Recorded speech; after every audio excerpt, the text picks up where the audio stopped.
Ayan guys, so ayan na yung ayan yung unang-una kaso. Ayan yung nauna ko kasi ay nauna ko yung na-post yung huling-huling maliliit.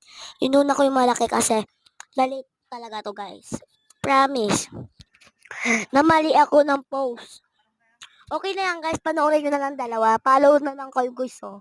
Ayan yung may baso yata. Yan, ayan yung sinasabi sa tita ko. Yung may baso daw din napakita. Ayan guys, so ayan na wait lang guys. Nahihirapan ako magbukas nun kasi walang guteng sila. Ayan guys, so yung sa pinto na yung minatutulog. Pinsan to yan guys, yung si Jan Salma kulit. Ayan, kaya guys, ayan na siya. Ayan, sabi ng tita ko. Kung sabi natin baka nakikita ay kurare. Ay, basta usog natin baka makita si Jan sila natutulog, nakita anak ko. Ayun. Guys, so ayun sinabi ng tita tayo ay ng tita. Kaya, ayan guys, so sabi ng tita kasi late ko na daw i-post kasi baka daw makita ng mga ng mga estudyante nga. Sabi ko di nyo na makikita yung kasi di naman alam nila account ng mama ko. Di ba? Ayan guys, so nabuksan ko na pala yung mga wrapper na kulay ano yan. And ito na lang guys, so yung may tape. Nahirapan ako dyan guys. Bawal mag ano yan eh. Tita ko kasi sabi niya, ay guys, so sorry ulit dito na naman ako. And may bablog na naman tayo mamaya. Wait, pagtapos natin mag voice over.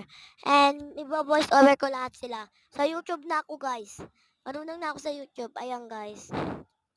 Ayan, nabuksan ko na pala guys. Ayun, nakikita nyo ba yun? Istro yun.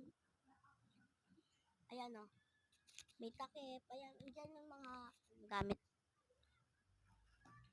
Ayan guys, so nabuksan ko na. Isa-isa na naman. Ayan, di ko alam na nalimutan ko.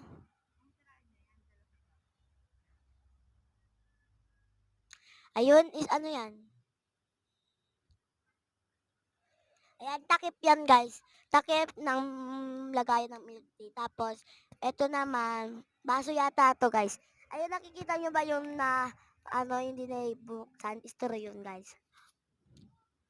Ayan, di ko guys alam yan. Kaya konti na lang. Ayan. Ayan guys din, baso din yan. Kaya, ayan lang yan. Baso yan guys. Nahihirapan pa ako magbukas yan, day. Basta, istro na yan guys. Bye. Paloming whisper.